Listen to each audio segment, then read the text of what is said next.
बिस्मिल्लाहिर्रहमानिर्रहीम। अस्सलाम वालेकुम नाज़रीन, मैं हूं कंबर ज़ैदी। प्रोग्राम देख रहे हैं आप डिबेट एट 8।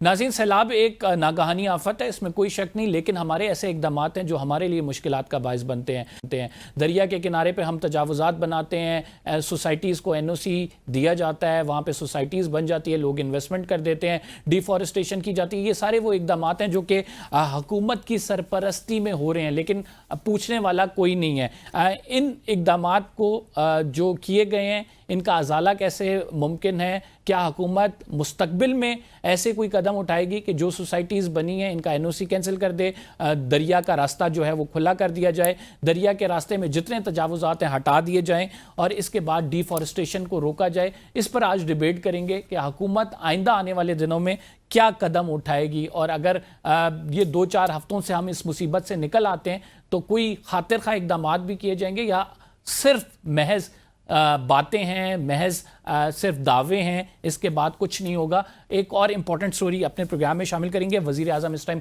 चाइना में मौजूद हैं, 25वीं SCO समिट हो रही है, कितनी इंपॉर्टेंट है। नरेंद्र मोदी भी चाइना में मौजूद होंगे, क्या कोई मुलाकात हो सकती है वज़ीर आज़म शहबाज शरीफ और नरेंद्र मोदी के दरमियान? क्योंकि जो हालात बन रहे हैं इसके बाद ये मीटिंग जो है SCO मीटिंग बड़ी अहमियत की हामिल है। इस पर भी डिबेट करेंगे। नाज़रीन, हमें ज्वाइन किया former state minister for environment Malik Amin Aslam साहब ने। बहुत शुक्रिया अमीन साहब हमें प्रोग्राम में ज्वाइन करने के लिए। हालात दिन भर बदतर होते जा रहे हैं। हुकूमत की जानिब से जो इकदाम उठाए गए हैं, हुकूमत कह रही है कि हम पूरी कोशिश कर रहे हैं, लेकिन इस लेवल का फ्लड है और इस लेवल की तबाही है कि इसमें टाइम लगेगा। आप क्या समझते हैं कि हम इस हालत तक क्यों पहुंच चुके हैं कि जब हम एक मैसिव फ्लड भी देखें, इसके साथ एक मैसिव लेवल पे डेवस्टेशन देखें, हमने पहले से क्यों नहीं इकदाम उठाए? जी, बिस्मिल्लाहिर्रहमानिर्रहीम। बिल्कुल, ये बहुत एक खौफनाक किस्म का जो ट्रेजेडी है वो पाकिस्तान में इस वक्त अनफोल्ड हो रही है। और ये शो कर रही है कि हुकूमत की इसके साथ निपटने के लिए बिल्कुल तैयारी नहीं थी। प्लान, स्ट्रेटजीज और पॉलिसीज तो बहुत थी, लेकिन ग्राउंड के ऊपर हुकूमत तैयार नहीं थी इसको फेस करने के लिए। और आज आप देख सकते हैं कि इसने तकरीबन 60 लाख पाकिस्तान की आबादी को अपने लपेट में ले लिया है। और FAO की आज जो तखमीना आया उसके मुताबिक तकरीबन 10 लाख एकड़ जो हमारी स्टैंडिंग क्रॉप्स हैं वो इसके नज़र हो चुकी हैं। और ये एक एस्केलेटिंग ट्रेजेडी है। अभी हमने we haven't seen the worst of it. अभी जो आगे नज़र आ रहा है वो तो बड़ा खौफनाक मंजर है कि ये हमारे 3 दरियाओं में इस वक्त फ्लड है। और वो तीनों दरिया जो हैं वो पंजनत की तरफ बढ़ रहे हैं, जहाँ पर वो इकट्ठे होंगे और फिर वो इंडस में गिरेंगे, जिसमें ऑलरेडी फ्लड है, चूंकि तरबेला के जो स्पिलवेज हैं वो भी खोल दिए गए हैं। और वो पानी का एक रेला वो भी ऑलरेडी चल रहा है उसके अंदर, और सिंध में जाके तो उसने मजीद फैलना है। लेकिन मसला ये है कि ये फ्लड जो है यहाँ पर मौसमियाती तब्दीलियाँ जो हैं वो पाकिस्तान को मुतासर तो ज़रूर कर रही हैं। लेकिन ये चीज़ एक ऐसी चीज़ है जो कि प्रेडिक्टेड थी पाकिस्तान में। पाकिस्तान इससे पहली बार नहीं नबज आजमा हो रहा, बल्कि ये हमने 2022 में भी देखा, उससे पहले 2014 में भी देखा, 2010 में भी देखा। बदकिस्मती ये है कि हमने इससे सीखा कुछ नहीं। और आज भी हम उतने ही अनप्रिपेयर्ड हैं जितने कि हम आज से 10 साल पहले थे। और लगता है ऐसे है कि जब ये डिजास्टर आता है तो हुकूमत जो है वो एक्टिव होती है और उसके बाद एक गफलत की नींद सो जाती है। इस वक्त तमाम प्लान जो हैं वो बने हुए हैं, लेकिन अनइम्प्लीमेंटेड हैं। मैं आज एक जो हमारे फेडरल फ्लड कमीशन है उनके चेयरमैन के साथ एक प्रोग्राम पे, तो उन्होंने बताया कि जो फेडरल फ्लड प्रोटेक्शन प्लान है जो कि इस मकसद के लिए है, वो 2022 के बाद बनाया गया था, जिसको 2023 में एक्नेक ने अप्रूव किया। उसकी 200 अरब रुपए की उसकी एलोकेशन रखी गई थी, लेकिन वो पैसा उस पर लगाया नहीं गया। और वो पैसा उसके लिए जो सिर्फ अनाउंस किया गया, वो बजट में उसके लिए फिर आगे एलोकेशन अप्रूव नहीं की गई। और इस साल जो जो 20 लाख अरब रुपए की एलोकेशन थी, उसके लिए सिर्फ 10 करोड़ रुपए रखे गए। तो इस तरह की अगर प्रायोरिटाइजेशन होगी क्लाइमेट चेंज के लिए, तो फिर तो ये हर साल हम इससे भी बुरा माइक और साहब, इससे। आपने राइटली यू पॉइंटेड आउट 2010, 2014, 2002, इन तीनों सालों में हमें बदतरीन सैलाब से गुजरना पड़ा। माना कि मुस्लिम लीग नून की हुकूमत भी थी, लेकिन आप लोगों की हुकूमत भी आई, आप खुद वजीर माहौलियात रहे, तो क्यों नहीं ऐसे इकदाम उठाए गए जिनसे फिर हम ये कह सकें कि हमारे आने वाले दिन यानी मुस्तकबिल के दिन जो हैं वो सेफ हैं? तो सर, आप समझते हैं कि यहाँ पे आप लोगों की भी कहीं ना कहीं कोताही है? जी बिल्कुल, देखें इसमें हमने जब गवर्नमेंट में आए तो हमने कोशिश ये की कि पाकिस्तान का एक एक जो बेसिक विजन था वो ये था कि ये कुदरत के साथ और फितरत के साथ आप जंग नहीं लड़ सकते। आपने इसको एक एलाय बना के चलना है। अगर आप दरख्तों को काटते रहेंगे और इन कुदरती गुजरगाहों के अंदर अपने अपने घर और होटल और सोसाइटियां बनाते रहेंगे तो उन्होंने अपना रास्ता, कुदरत ने अपना रास्ता खुद बना लेना है, जिस तरह कि वो बना रही है। तो हमारे उस विजन के मुताबिक, जो कि इमरान खान साहब का विजन था, एक ग्रीन विजन था, वहां पर 10 बिलियन ट्री का प्रोजेक्ट स्टार्ट किया गया, 10 बिलियन ट्री का स्टार्ट किया गया, लिविंग इंडस का प्रोजेक्ट स्टार्ट किया गया, जो कि इस इंडस को, जो कि एक पोल्यूटेड और डाइंग इकोलॉजी थी, जिसकी उसको रिवाइव करने के लिए उसको स्टार्ट किया गया। उसके बाद रिचार्ज पाकिस्तान का प्रोजेक्ट स्टार्ट किया गया, जो इस सैलाबी रेले को इस्तेमाल करता है वेटलैंड्स में डालने के लिए। तो किया तो उसमें उन 3-4 साल में बहुत कुछ किया, और उसकी अभी जो रिसेंट ग्लोबल फॉरेस्ट वॉच ने अपना डेटा निकाला है, उसमें उस चीज की उन्होंने टोटल एंडोर्समेंट की है कि 2014 से लेके 2022 तक पाकिस्तान में टिम्बर माफिया को लगाम लगी रही और डिफोरेस्टेशन रुकी रही। लेकिन बदकिस्मती ये कि जब जो इनिशिएटिव्स हैं, इनको एक कंटिन्यूटी चाहिए होती है। हुकूमतें जाने से या पार्टी तब्दील होने से या लीडर तब्दील होने से इनकी कंटिन्यूटी खत्म नहीं होनी चाहिए। पाकिस्तान में अनफॉर्चुनेटली ये कंटिन्यूटी बिल्कुल टूट जाती है। इस साल हमने देखा कि आपने जो डिफोरेस्टेशन थी 2022 तक जो रुकी रही, वो 2022 में उसने जंप लिया, और फिर 2024 में उससे भी डबल हो गई। और ये आयरॉनिक इसलिए है कि वही गवर्नमेंट जो दरख्त रोकने पे जोर दे रही थी, जब उसी की हुकूमत आई 2024 में, तो डिफोरेस्टेशन बढ़ गई पाकिस्तान मलिक में। साहब, अगर तो आई बात की थिंक जाए तो हमें ये सेंटर में उनकी हुकूमत आई, लेकिन केपी की तहरीके इंसाफ के पास ही रही। और तहरीके इंसाफ का अभी भी अगर राइट नाउ डाटा देखा जाए तो केपी हुकूमत में डिफॉरेस्टेशन मैक्सिमम लेवल पे हो रही है। इस फ्लड में जितने आप जो लॉग्स बैग के आए हैं उनसे बंदाजा अंदाजा लगा सकता है। और इसके साथ साथ केपी में तजावुजात, रिवर बेड्स पे जो तजावुजात हैं वो भी अपनी एक तौर पे एक खतरा बने हुए हैं। तो फिर इंप्रूवमेंट किस जगह पे हुई है सर?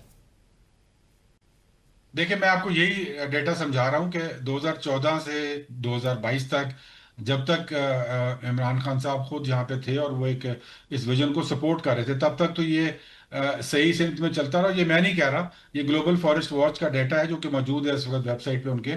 इंटरनेशनल सैटेलाइट के जरिए उसकी मॉनिटरिंग होती है। लेकिन अलमिया ये है कि जब वही हुकूमत पीटीआई की 2024 में आई, तो उन्होंने बेदरेक कटाई की दरख्तों की, जो कि इस बार हमें नजर आई मुनेर के अंदर और स्वात के अंदर, जब पानी की जगह दरख्त बह कर आए, और उनके साथ बड़े बड़े बोल्डर्स, क्योंकि वहां पर एक अनरेगुलेटेड माइनिंग भी हो रही थी, और स्टोन क्रशिंग भी हो रही थी, मार्बल क्रशिंग भी हो रही थी। तो ये इसमें अलमिया ये है कि ये कंटिन्यूटी मांगती हैं चीज़ें। और मुझे इसमें अब कोई शक नहीं है कि पाकिस्तान को अगर आगे बढ़ना है, क्योंकि ये मसला पाकिस्तान के साथ रहेगा अगली कई दिहाइयों में, और जिसने 2050 तक बढ़ते जाना है हर साल। पाकिस्तान को इस वक्त एक क्लाइमेट इमरजेंसी डिक्लेयर करनी चाहिए, और उस क्लाइमेट इमरजेंसी का ये होगा कि ये मसला हुकूमत, चाहे वो कोई भी हुकूमत हो, किसी भी पार्टी की हुकूमत हो, उसको इसको अपनी टॉप प्रायोरिटी पे रखना है। इसके लिए बजट एलोकेशन करनी है। और ये जो मसाइल है कि हमने टिम्बर माफिया से जान छुड़ानी है, लैंड माफिया से जान छुड़ानी है, अगर वो हम नहीं छुड़ाएंगे तो कुदरत जबरदस्ती छुड़ा लेगी। आज आपने देखा है कि 78 साल के बाद अगर पाकिस्तान में किसी ने लैंड माफिया से अपनी जमीन छुड़वाई है, तो वो दरियाए रावी है। वो सबके सामने है कि वो किस तरीके से दरिया ने अपना अपना रास्ता खुद बनाया है।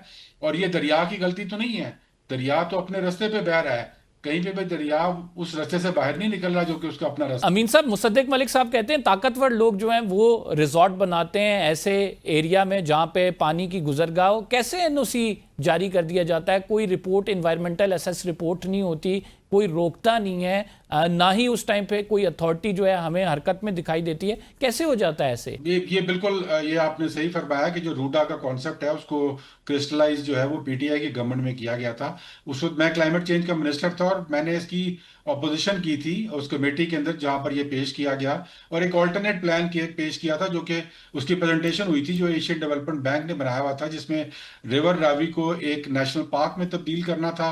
उसके साथ फिर बफर जोन्स बनने थे।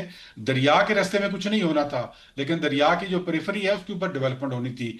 लेकिन बदकिस्मती ये कि उधर कुछ ब्यूरोक्रेट्स ने वहां पर ऐसी प्रेजेंटेशंस की कि हम 2 बैराज बना देंगे, पानी को रोक लेंगे, यहाँ पर एक ऐसी दीवार बनेगी जो कि रिवर को टेम कर देगी। और बदकिस्मती उससे बड़ी ये हुई कि उस वक्त प्राइम मिनिस्टर साहब ने उनकी बात को तरजीह दी, और जो मैंने वहाँ पे प्रेजेंटेशन की थी उसको बलाए ताक रख दिया गया, जिसकी वजह से आज ये तबाही हुई है। ये तो this was a disaster waiting to happen. उस वक्त बिल्कुल ये मेरे सामने क्लियर बात थी कि ये एक ऐसी ट्रेजेडी है जिसने आज नहीं तो कल हो जाना अगर इसको जारी रखा जाएगा। लेकिन हुआ क्या कि उसके बाद फिर ये जो अगली सोसाइटी है, ये तो इसी हुकूमत जो जो ऑलरेडी है आजकल की हुकूमत है, इसने आके अप्रूव किए हैं वो सोसाइटीज। और उसके बाद जो उनके साथ हाल हुआ है, दरिया ने अपने अपनी जगह जो कि उसकी अपनी जगह थी वो वापस ली है। इसमें सबक हम सब के लिए ये है कि कुदरत के साथ जंग नहीं लड़ी जा सकती। जो कुदरत एक बैलेंस में चलती है, और अल्लाह ताला ने ये ज़मीन इंसान को अशरफुल मखलूक़ात तो बनाया है, लेकिन इस ज़मीन में बाकी मखलूक़ात भी हैं, बाकी और अनासर भी हैं। कुदरत का अपना एक निज़ाम है, उसके साथ आप टक्कर नहीं ले सकते। अगर ये आप टक्कर लेंगे तो यही होगा जो आज पाकिस्तान में हो रहा है। मुसद्दिक मलिक साहब कहते हैं कि ताकतवर लोग जो हैं वही दरिया किनारे रिजॉर्ट बना सकते हैं, कि एक आम गरीब आदमी नहीं उसकी पहुंच होती। वो कैसे एनओसीज ले लेते हैं, कैसे क्लाइमेट चेंज की जो मिनिस्ट्री है वो इसको फॉर ग्रांटेड लेती है। वहाँ पे जो आप ये समझते हैं रिजॉर्ट बनते हैं, वहाँ पे तजावुजात होते हैं, वो कल को इन्हीं लोगों को नुकसान पहुँचाते हैं। तो ये एकदम से इतना सारा कुछ कैसे हो जाता है? क्या इसमें माल पानी चलता है, क्या इसमें अप्रोच चलती है? क्योंकि जब ताकतवर शख्स की बात की जाए तो हुकूमत के मिनिस्टर ये खुद कहते हुए नजर आते हैं कि ये ताकतवर लोगों का काम है। तो इसका मतलब तो ये हुआ कि पाकिस्तान में ताकतवर लोगों को काबू करने वाला कोई नहीं है अभी। बिल्कुल आप सही फरमा रहे हैं, और मुसद्दिक साहब ने भी बिल्कुल सही बात की है। ये इसमें क्लाइमेट चेंज मिनिस्ट्री तो उसको ओके नहीं करती, ये एनवायरमेंटल प्रोटेक्शन अथॉरिटीज ओके करती हैं, जो कि एनवायरमेंटल इम्पैक्ट असेसमेंट एक रिपोर्ट होती है उसको ओके करती हैं। तो मेरे ख्याल में तो ये इस क्राइसिस से हमें एक ये चीज़ भी निकालनी चाहिए कि अगर हमने आगे पाकिस्तान को बचाना है तो हमें इसकी बड़ी स्ट्रिक्ट अकाउंटेबिलिटी की ज़रूरत है कि ये किस तरह प्रोजेक्ट उस एनवायरमेंटल इम्पैक्ट असेसमेंट से अप्रूव होकर निकले। उस वक्त कौन लोग थे जिन्होंने इसको अप्रूव किया, और उनकी बड़ी सख्त अकाउंटेबिलिटी होनी चाहिए। जब तक हम ये नहीं करेंगे तो ये तो आगे इसमें अवाम भी और पूरा पाकिस्तान भी सफ़र करेगा। और अभी जो ट्रेजेडी आपके सामने है, ये तो एक मैं जैसे मैं कह रहा हूँ कि एस्केलेटिंग ट्रेजेडी, इसने आगे नज़र आ रहा है कि अगले 2 हफ्तों के अंदर इसने मजीद अपनी शिद्दत में भी इजाफा करना है, अपने बहाव में भी इजाफा करना है। ऑलरेडी 60 लाख लोग इससे मुतासर हो चुके हैं, और ये मजीद बढ़ेंगे। सिंध के अंदर अभी एक रिपोर्ट आई है कि जो सिंध की दरिया का रास्ता है उसके अंदर 25 लाख एकड़ के ऊपर पिछले 20 साल के अंदर तजावजात किए गए हैं। अभी ये जब दरिया वहां जाएगा तो इसने उन तजावजात को भी खाली करवा लेना है। तो ये मैं समझता हूँ कि हमें इससे सबक अब सीखने की जरूरत है, और इस क्राइसिस से अल्लाह ताला करम करे कि पाकिस्तानियों के ऊपर कि ये एक बहुत बड़ी ट्रेजेडी बनती नजर आ रही है। इसमें तो इस वक्त तो अल्लाह ताला से दुआ करनी चाहिए कि हमें इस मसले से निकाले, लास्ट लेकिन क्वेश्चन इसके आपसे बाद करूंगा, एनडीएमए के हाँ। हवाले से ऑडिट हुआ है, एनडीएमए ने अपने बेशतर फंड्स जो हैं वो सिर्फ इवेंट मैनेजमेंट पे लगाए हैं, बजाय इसके जो फंड्स एलोकेशन डिजास्टर मैनेजमेंट के लिए होने चाहिए थे। क्या कहेंगे इस पे? बिल्कुल, अगर लगाए तो गलत किए हैं। मैं समझता हूँ कि उसकी भी इस सब की अकाउंटेबिलिटी होनी चाहिए। एनडीएमए ने disaster community based disaster management करना था। उन्होंने ग्राउंड के ऊपर जो आपके डिस्ट्रिक्ट मैनेजमेंट कमेटीज हैं वो बनानी थी, जो कि सबसे ज़्यादा फाल होती, क्योंकि हमारी लोकल गवर्नमेंट्स मौजूद नहीं है।